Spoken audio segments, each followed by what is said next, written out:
sickle. Bleeding saints and forest witches, the past unburied, the books unsealed, the old celebration returning.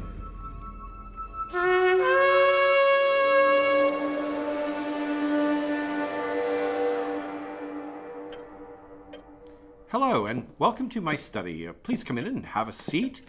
All the books surrounding you here are used to research our show, and the individual to my right here, along with managing domestic duties, serves as our reader for any passages that will be directly quoted from all these sources. Her name is Mrs. Carswell. Hello. I suppose I should announce that we're adding an extra episode to our monthly offerings, a shorter, somewhat streamlined show in which I'll read particularly interesting passages from some of the books around us. It's a thank you for our $4 and up supporters on Patreon. You'll kind of be doing my job then. Are you sure you don't want me to read or help in some way? Don't have to help, but I will need the house quiet during recordings. You'll have to remember that while planning your routines. I can just sit quietly. You needn't be so dramatic. I just mean maybe just put off anything noisy, like running the laundry or clanking pots and pans. Or maybe I'll go to the park. I could sit there. I'm not sure what else I'd do. I guess I could bring a book or birdwatch, but I'm not sure I know enough about birds to birdwatch. You're making things complicated. I just don't think I could bring myself to start reading up on birds. Also, if you bring a book somewhere, it can be an open door to all sorts of things. Men will use it as an icebreaker and start talking, and it could all get very unsavory. There's really no need to leave the house. I suppose feeding the birds is what's done. That's what old people do. Before they die, yes. That's what my father-in-law would do. I guess I'd forgotten. What? Oh, that I was married. Well, it was only 12 days. I suppose you'd be forgiven for forgetting. I'm sorry. I didn't know it was so short. It just didn't seem like something to talk about. Since I'm a widow. Yes. It's fine. It's not sad. He was a bad man. Very bad. Ah. His father wasn't, though. He was kind and always fed those birds. But he was old and confused.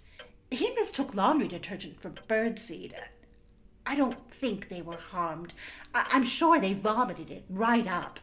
Do you know that birds regurgitate food? Not vomiting, but regurgitating as part of their courtship. And I thought you didn't know about birds. Mother told me.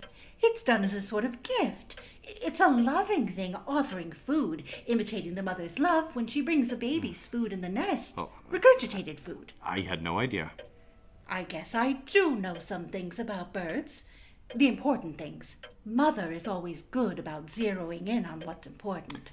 Knowledge of both the birds and the bees. I wish you wouldn't make lewd jokes. Okay, then we are going to start. Episode 50. The Jinn.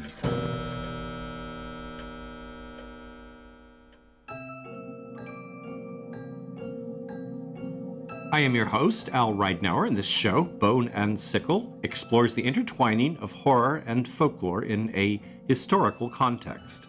I started the show as a way to further explore this area of intersection after writing my book, The Krampus and the Old Dark Christmas. Bone and Sickle only exists thanks to the generosity of our Patreon donors. As I've mentioned, we've freshened up some of the rewards offered to our supporters, and I hope you'll stay around to hear about those at the end of the episode.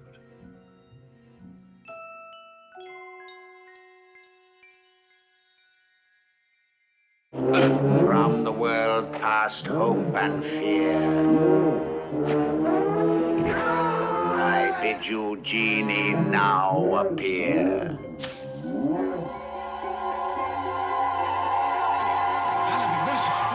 It's a real genie. Yes, he's mine. I'm am his master.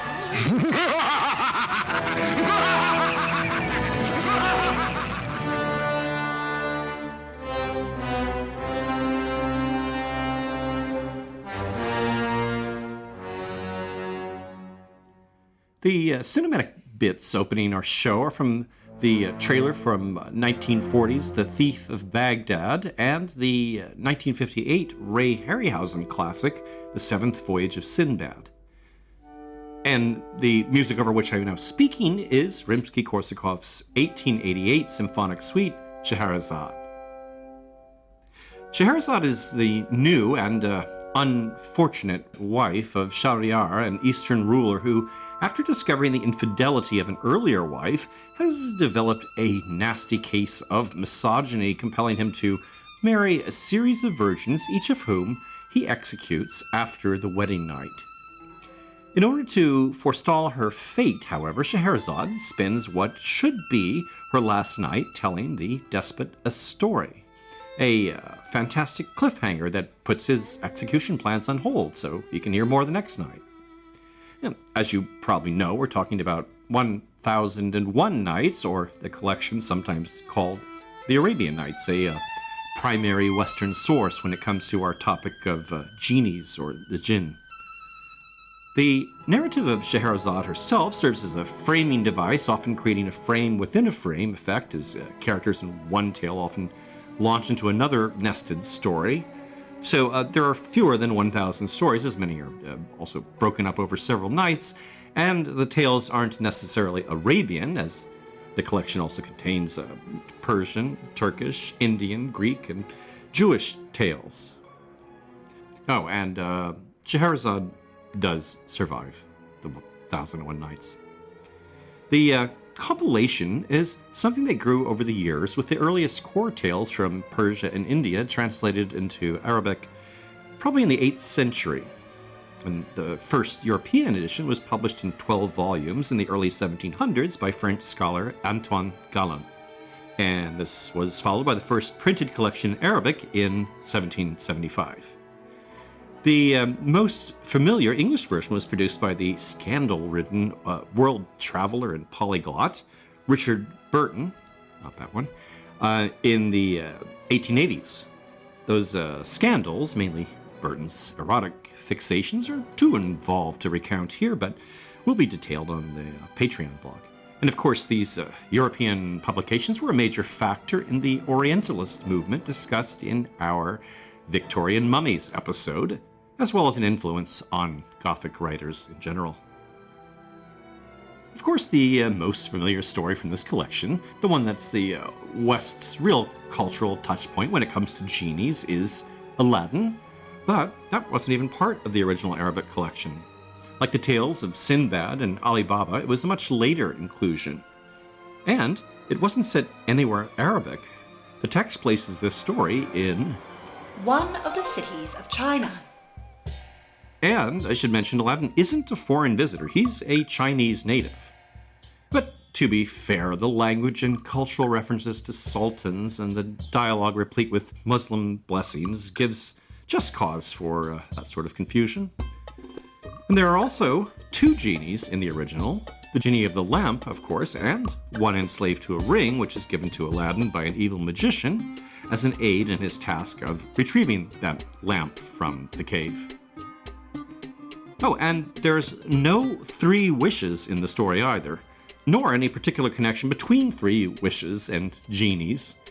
There are, however, references to magicians granting 3 wishes in a few Sinbad tales, and the trope shows up in European stories even before the Arabian Nights appears, at least as early as 1697 in a collection of literary fairy tales by Charles Perrault, in a story called The 3 Ridiculous Wishes. Now, on to our main topic, the Jinn themselves. I've been using the word genie because that was the word familiar from the Arabian Nights. It was an English translation of the similar French word used there, which might have represented an attempt to equate the Jinn with the Roman or Latin concept of the genius, that is, a guardian spirit or inner nature. The Arabic word jinn, by the way, can be used for both singular and plural, so I'll be doing so. The word comes from a root meaning hidden, and while they're considered part of the invisible realm between men and angels, they not only can appear in the mortal world, but are in many ways quite a bit like us. They are either male or female. They marry and engage erotically, sometimes with humans. They can have children, they eat food, and they're not immortal. In fact, under the right circumstances, a jinn can even be killed by a mere human. A clever one. They have social hierarchies, they have rulers and the ruled, and some say they can be grouped in 70,000 tribes. As free-willed beings, they can also be either good or evil, or a mix of both.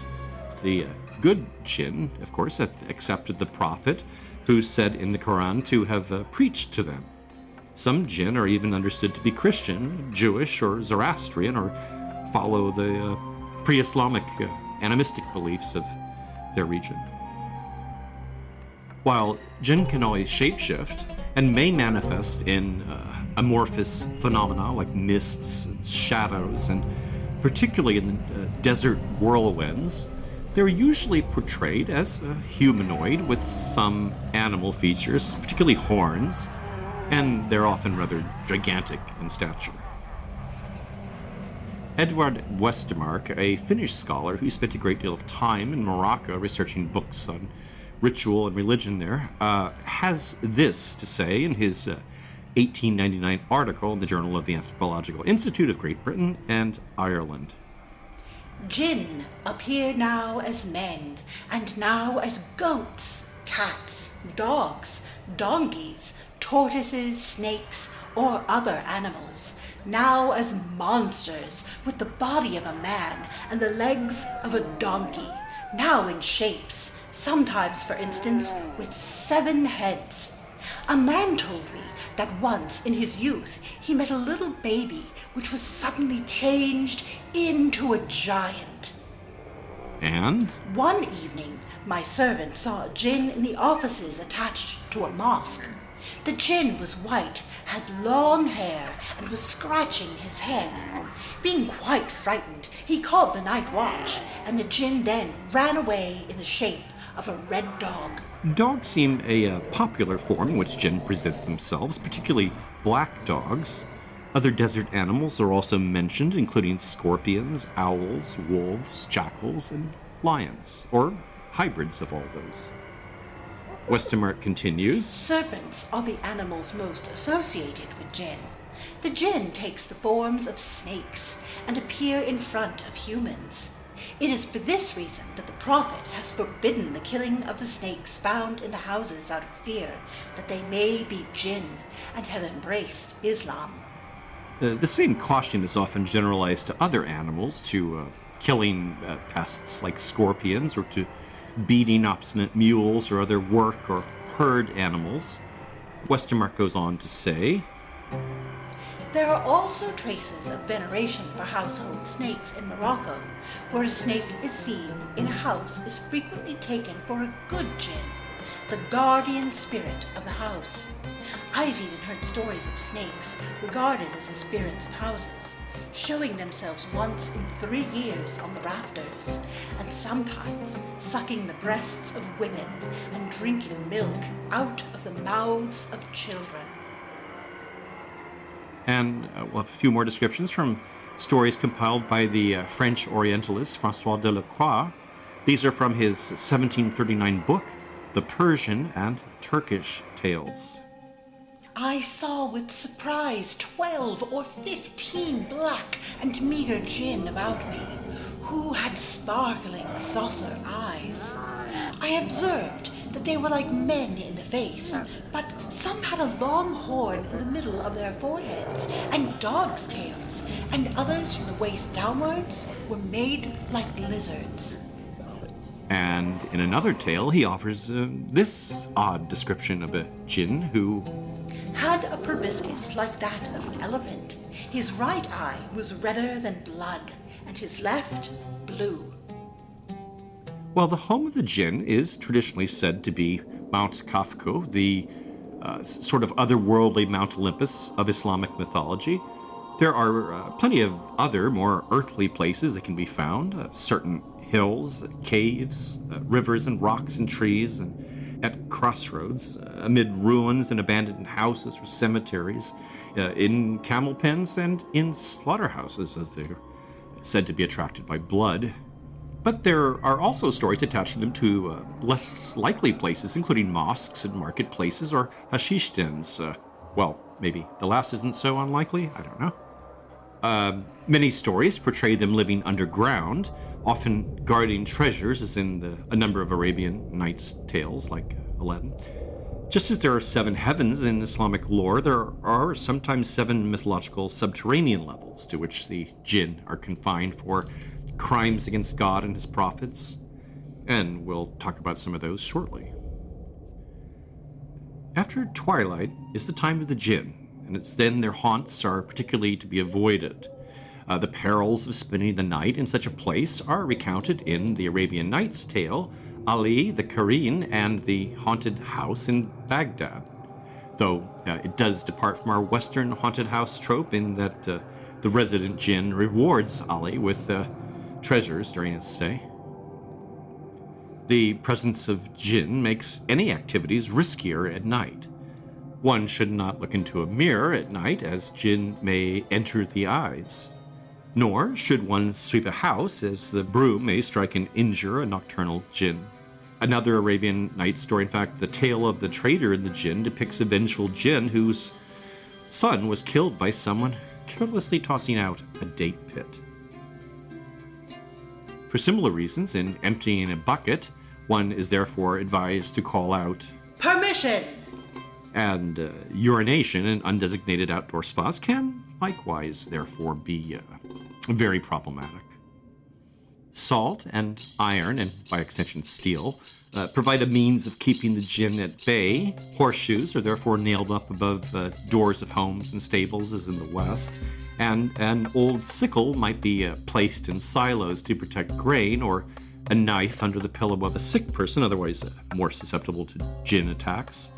A tiny needle placed in the dress or skin of a Jinn can subdue it, can't touch it to remove it, and the mere invocation of iron serves as protection against Jinn-ridden whirlwinds by the Arabs who would see them on the desert and call out, "Iron! Iron!" to frighten away the spirit.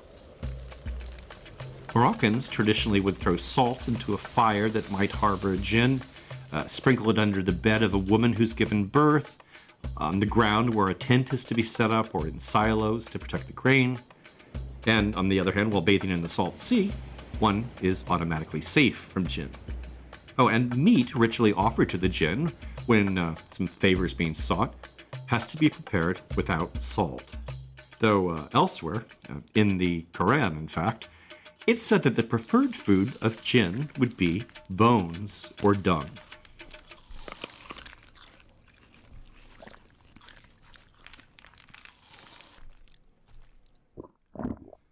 While neither necessarily good or evil, in practice Jinn are more likely to be feared for the sickness and misfortune they can cause. However, others will seek out their helpful supernatural knowledge through fortune tellers and magicians, and in literature they sometimes play the role of a muse to poets. This special knowledge the Jinn has is said to be obtained by their eavesdropping on the angels from a position just outside heaven's lowest level they can't enter. And shooting stars are explained in Islamic folklore as the angels pelting these spies to drive them away. The Jinn can even fall in love with humans, and the Arabian Nights contains more than a few references to Jinn-human marriages. Westermarck also recounts some more recent rumors of the same that were told in the Moroccan village hosting him. "A man married a Jinn and lived with her in a mill. When they were alone, she had the appearance of a woman, but as soon as anybody else entered the mill, she assumed the shape of a frog. The people knew of her from her doings. One morning, Her husband was found in his bed with his legs tied up. He had quarreled with his wife, and she had taken her revenge in this way whilst he was asleep. As a rule, however, she was kind to him. He had always money, he was well dressed, and possessed many guns. This was, after all, an unusually happy instance, for connections with Jinn generally result in madness. Summoning the Jinn can involve a protective ritual circle, as in the West. The Prophet Muhammad himself provides an example of this in a particular hadith or legend in which the Prophet's companion, Abdullah bin Masud, asks to see the Jinn. He drew a circle with his foot for me and advised me to keep sitting within that circle. Seating Abdullah bin Masud within that circle, he advanced ahead and then stood at a place. There, he started recitation of the Holy Qur'an. All of a sudden, a big group of Jinn encircled the Prophet. Muhammad demands of the Jinn whether they have accepted him and his mission, requiring that they provide a sign of this, and they oblige by moving a nearby tree from one place to another. And the site of this today is said to be marked by the much-visited Mosque of the Jinn in Mecca. In terms of types of Jinn, the Ifrit and Marid are often mentioned. The Ifrit, or Afrita, are distinguished by their strength and cunning, and the Marid by their immense size. The genie of the lamp in the Aladdin story, for instance, is said to be a Marid, though in the same story he's also called an Ifrit. As is often the case with folkloric beings, it's kind of futile to put too fine a point on it. All that can really be said is that these are two particularly fearsome species. Not necessarily evil, but always fearsome. Evil Jinn are called shayateen, or singular shaitan. The word may either come from a root meaning to whisper, as these Jinn are frequently portrayed whispering wicked ideas into human ears, but it's more likely related to the Hebrew word for adversary, of course related to our word Satan. There's a whole range of evil mythological beings which may or may not be considered Jinn, such as the ghoul, which I'm saving for a future episode, or the Samun, an Arabic embodiment of the hot winds and fire. And associated with the lightning are the female Salin, which are treacherous beings found lurking around oases that can lead men astray into the remote desert. She generally would have legs and mane of a horse, or she could appear as a greyhound, but also can appear in the guise of a beautiful woman playing the role of a sort of succubus. While Jinn are mentioned around 30 times in the Qur'an and have dedicated to them their own surah or chapter, Al-Jinn, their mythology was apparently adopted into Islam from an older polytheism practiced by the Arabs. It's believed they would have occupied a more godlike position in those days, later being demoted to minor spirits by the zealously monotheistic teachings of the new faith. There's even a hint of this in the Qur'an in a passage scorning an Arab pagan for seeking help from the Jinn rather than the one God. If you know anything about the Jinn, you've probably heard they were, in the beginning, created from fire, or, as the phrase is most commonly translated, from smokeless fire. They inhabited the earth before man and were given holy commandments to follow and were even sent prophets, but the Jinn rebelled against God. 4 different rebellions set thousands of years apart. In the 4th, an army of angels is dispatched by God and scatters them to the remote places where they now hide. Central to all this is the Islamic version of Satan, Iblis, whom some Islamic scholars regard as a fallen angel, but is perhaps more widely regarded as an elevated jinn. His fall comes when God commands him to kneel before Adam. He refuses, complaining that as a being made of purer stuff, as fire rather than earth, and as one created before man, he should not kneel. A seniority issue, more or less. As a jinn, Iblis is the grandson of Jinn, the sort of Adam of the jinn. Iblis is captured during the war between the angels and the jinn and is taken to heaven. As an outstanding prisoner, he rises through the ranks and the angels adopt him as one of their own. And when the angels obey God's commandment to bow before Adam, Iblis refuses and is ejected from heaven to wander the earth till the day of judgment as the great tempter and enemy of mankind. Iblis has some very distinctive traits: 7 hairs upon his chin and a blind eye, which is explained by an odd hadith in which the prophet Idris, or Enoch in Judeo-Christian tradition, who's a tailor, suggests that Iblis looked through the eye of a needle, and as he bends close, the prophet knocks the needle into his eye. So, as I mentioned, Iblis is not only the son of another jinn, but he gives birth to quite an assortment of children, 7 kings of the jinn, according to one story.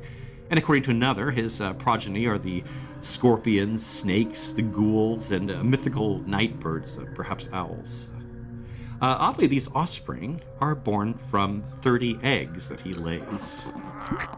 By the way, if you're interested in owning your very own jinn egg, you can buy one from the eBay seller Salam Burda in Sofia, Bulgaria. His listing shows a photo of a fossilized thing shaped like an egg, which he says was found in the roots of a particularly gnarled and hideous tree in a haunted Turkish forest. Only $699, or 24 monthly payments of $32 each using PayPal credit. A particularly famous master of the jinn is King Solomon, the Old Testament king known for his wisdom and wealth. According to Islamic legend, Solomon's wisdom was imparted after the death of his father David through the appearance of angels. First 8 that governed the 8 winds and birds, then 4 that governed the fish and the animals. The angels bring in these creatures who teach Solomon their language and secrets. And they continue to play significant roles in his legendary wisdom, with the birds, along with the jinn, explicitly mentioned in the Qur'an as members of Solomon's court and army. The angels also provide hidden knowledge of the various ailments afflicting mankind, along with their cures, by introducing Solomon to the jinn causing them. A 10th century Arabic text known in English as the Catalogue describes, for instance, the king meeting a jinn by the name of Mamas, in the form of a man dignified with a goat's head, and his hair like that of a woman. Suleiman, peace be upon him, said to him, "What is your corruption? Where is your residence?" Mamas said, "I reside in the shades of synagogues. My corruption is that if I seize a person, I choke him till his tongue drips with his saliva like a maiden horse." Mamas also provides the king with the remedy for the choking he causes, something to do with sensing the patient with the smoke of Chinese rhubarb and some other things. Solomon's ongoing mastery over the jinn is facilitated by a ring given to him by these angels. In some versions, it's 4 heavenly jewels set in the ring, but more commonly, it's a ring half of brass, half iron, occasionally inscribed with the holy name of God, but more often with a magic symbol, which is either the pentagram or the hexagram that later came to be known as the Star of David. This ring and the magical design itself are both known as the Seal of Solomon.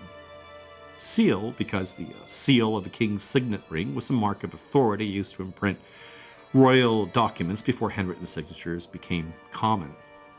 In some stories, the iron side of the ring imprints his authority upon the evil jinn and the brass upon the good.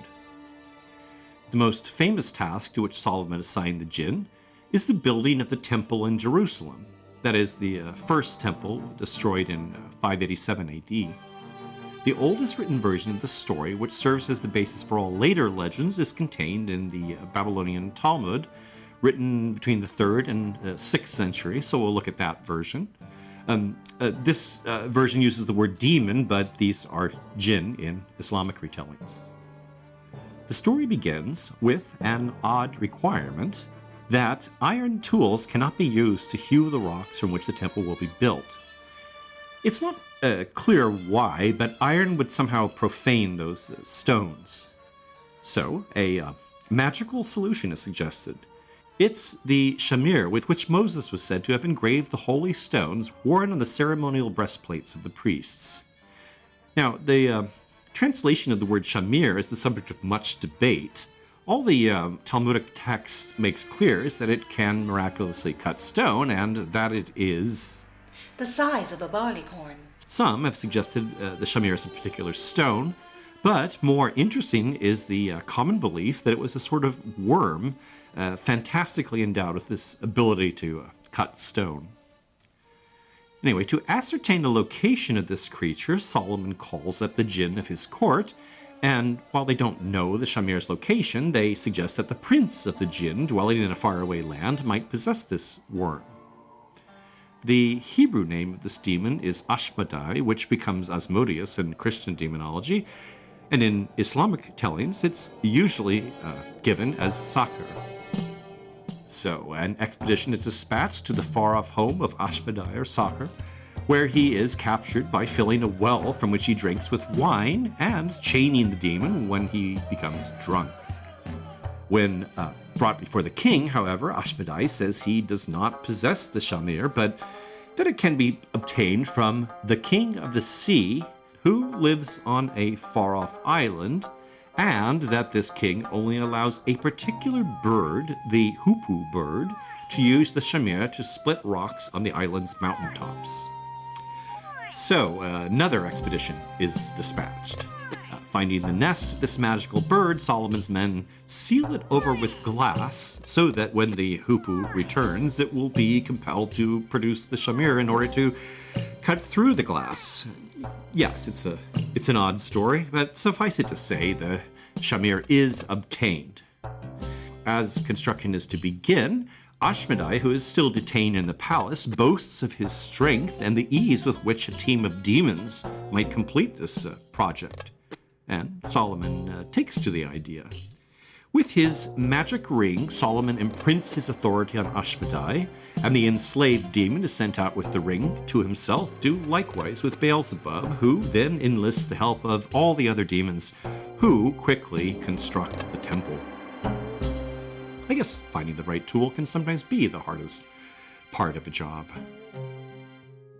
In some versions of these legends, Solomon handing off his ring does not go so smoothly.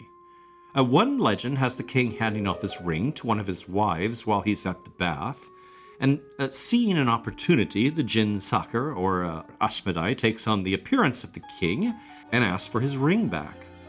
With the ring's power, Sakhr then throws the king out of his kingdom and again takes on the appearance of the ruler, sitting upon his throne for 40 days, while Solomon languishes in exile.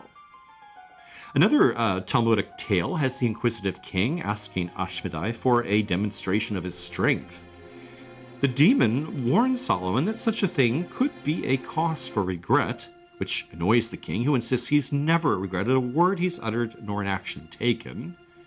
And Ashmedai replies, "If this be so, my lord, then hand me your ring." When Solomon playfully complies, however, Ashmedai rises up, catching Solomon in his claws and flinging him into a distant land.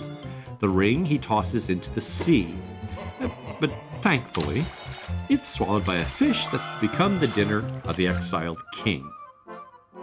Cutting the fish open, Solomon replaces the ring on his finger and is empowered to return to Israel and reclaim his throne.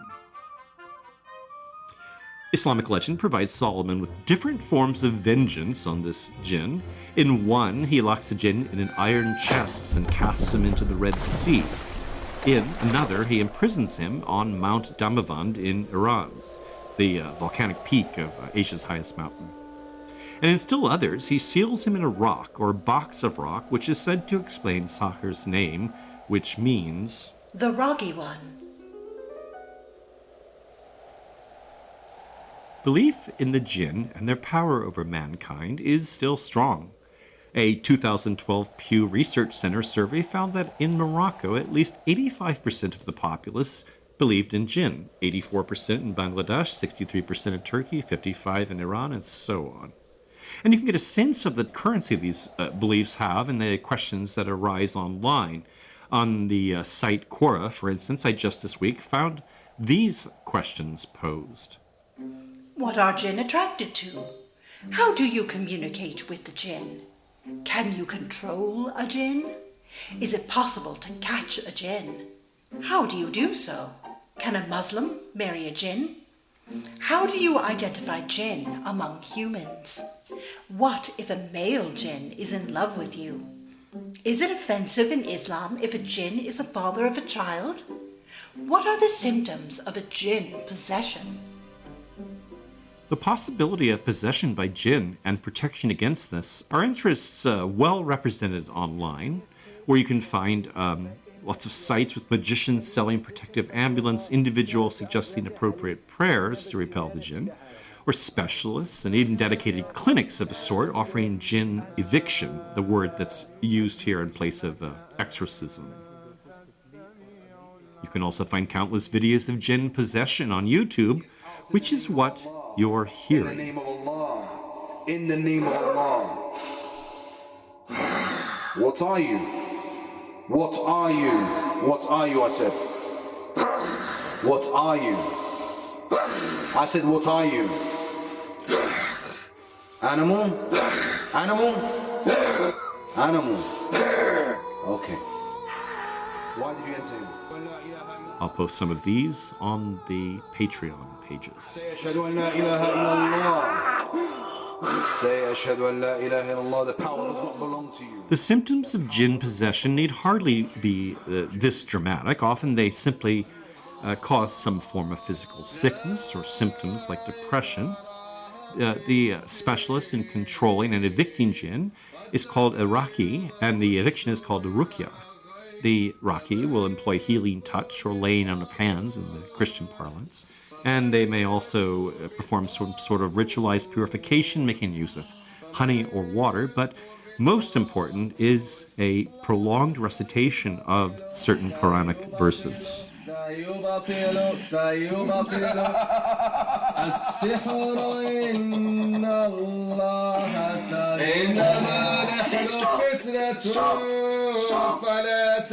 What's your name? Safina. Safina. What type of Jinn is Ashraf? Ifrit. Morocco has the most interesting history when it comes to Jinn possession. Along with consultation with the various specialists I've just mentioned, Jinn may there be expelled through pilgrimage to one of the many mausoleums of Sufi saints that dot the Moroccan landscape, and there are several Sufi brotherhoods who practice a sort of fighting fire with fire approach when it comes to this matter. Holy men who enter ecstasies through music and dance, which cause them to be inhabited by good Jinn, able to vanquish and drive out the bad. The first of two of these I'll discuss is the Hamadsha, a little studied group that not only uses music and dance to invoke the Jinn, but also engages, or perhaps engaged in the past, in frenzied self-mutilation. John Drummond Hay, an English envoy to the court of Morocco, describes a Hamadsha rite in his 1896 memoir, saying that during the rite he observed participants Cut themselves with knives and hatchets, run swords into various parts of their persons, and generally mutilate themselves when under the excitement of their fanatical rites. A large iron ball is carried in their processions, and this is constantly thrown into the air and caught on the heads of the Hamadsha as it falls. He further recalls, At one side of the courtyard, near a fountain, which sprouted from the wall, were placed several monster earthen jars. After jumping with his fellows for a short time, the participant cast his eye on these, and, springing aside, he seized one of them and pitched it into the air, catching as it fell on his shaven crown, where it was dashed to pieces. I don't believe such rites have persisted into the present, but I did find a summary of a 1982 interview recorded with a member of the Hamadsha, conducted by a professor from the University of Michigan. His 26-year-old informant recalls encountering a Hamad Sharite at the age of 13, jeering at the scene with some neighborhood boys, and then suddenly collapsing.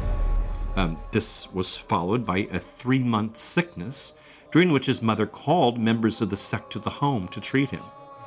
During the treatment, he entered a trance and thereafter joined the Brotherhood, regularly cutting himself in their rituals and losing up to 1.5 liters of blood on some occasions. Jinn possession becomes even more terrifying in the case of our last Brotherhood, the Isawa. Though such activities were suppressed in the last century, from the 1800s we have some quite remarkable reports of frenzied behavior. An observer of an Isawa rite, writing for Edinburgh's Blackwood's magazine in 1882, for instance, recalls a spectacle in which a participant seized a sword and began to lacerate his stomach. The blood flowed freely, and he imitated all the time the cries and movements of the camel. We soon had a wolf, a bear, a hyena, a jackal, a leopard, and a lion. A large bottle was broken up and eagerly devoured. 20 different tortures were going on in 20 different parts of the hall. James Fraser, in his The Golden Bough, quotes an even more alarming account of an Isawa rite, one recorded in Alfred Lyrad's 1876 book, Morocco and the Moors. The Isawa moved through the town's streets, Lyrad writes, their long black hair, ordinarily worn in plaits, tossed about by the rapid to and fro movements of the head, with faces and hands reeking with blood and uttering loud cries resembling the bleating of goats. The place is now at their mercy, and the people avoid them as much as possible by shutting themselves up in their houses. Goats are pushed out from the doors, and these the fanatics tear immediately to pieces with their hands, and then dispute over the morsels of bleeding flesh as though they were ravenous wolves instead of men. Snakes also are thrown to them as tests of their divine frenzy, and these share the fate of the goats. It's like an evil Aladdin's lamp. He's being possessed by some kind of a demon called a Jinn. Oh man, I do not believe this. If the Jinn grants 3 of my wishes, he has the power to open the gates of hell. That's bad, right? Yes, very bad. The clip is from 2001's Wishmaster 3, the bitter end, or final installment of a series of horror films featuring a sort of a genie monster, the Wishmaster.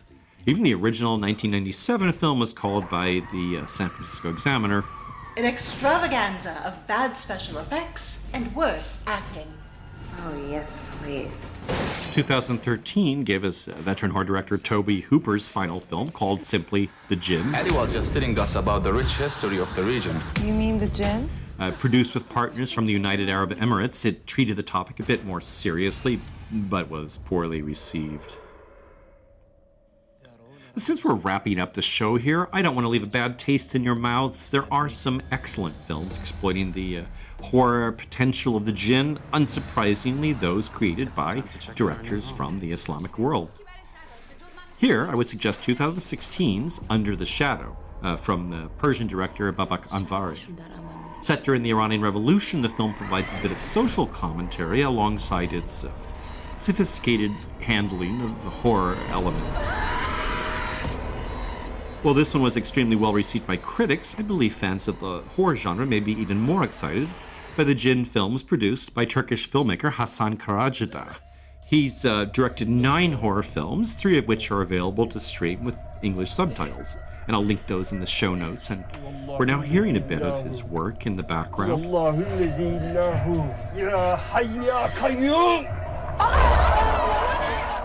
His films, which have been huge box office successes in Turkey and are also generating some international buzz online, have been marketed using the title of his breakout film, Dabe, that is Dabe 1 through 6. Dabe is an Arabic word from the Qur'an meaning something like one who walks the earth. That is a supernatural figure heralding the end times. While Karacaoğlan's depictions of Jinn possession is Fixed predictably within the horror genre, his visual style, which he calls Japanese horror a bit, is really quite startling and inventive. And for Western viewers, particularly, his films' atmospheric settings in far-flung rural villages and the glimpses he gives of utterly foreign ritual and magic really constitutes a sort of Eastern folk horror, which I've never encountered anywhere else. We'll close out with a bit more audio from the Dabe series. Until next time, when, like Scheherazade, I'll continue our tale of the Jinn and some of their Western cousins. Till then, pleasant dreams.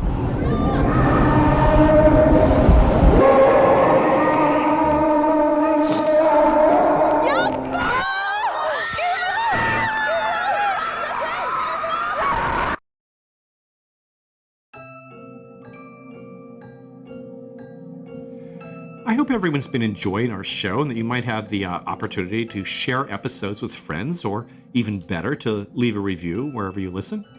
As I mentioned at the top of the show, these episodes only keep coming out because of the support of our Patreon subscribers. When you donate, you are contributing towards the more than 100 hours that I end up putting into each of these shows. Subscriptions begin at $1 a month and can be discontinued at any time. As I mentioned, we'll be offering those who subscribe at the $4 level or higher a short extra episode of readings. We've also added a Bone and Sickle candle featuring the skeletal Saint Notburger mascot of the sort, as well as 2 different mystery kits, each one with unique offerings. And we're still offering the Krampus book and the show soundscapes you hear in the background. I do want to thank our new patrons, N. Johnson, Eric Miller, Craig Kingle, Jason Utah, sorry Jason if I'm getting it wrong, Stephanie Wallace, Lydia Lim, Jim Tripp, and Sneery. And also thanks to Ricardo M. and Grubnash for generously upping their pledges. And thank you very much to the mysterious AT1179 and the very kind Colin Constantine for leaving reviews. If you haven't yet, you might want to visit our website, boneandsickle.com. There you'll find our Patreon, Facebook group, Twitter, and Instagram, along with the show notes with links to materials in the program. The show is written and produced by me, Al Ridenour. Mrs. Carswell is played by Sarah Chavez, whose projects and writing related to death and culture you can track at sarah-chavez.com. Thanks so much for listening.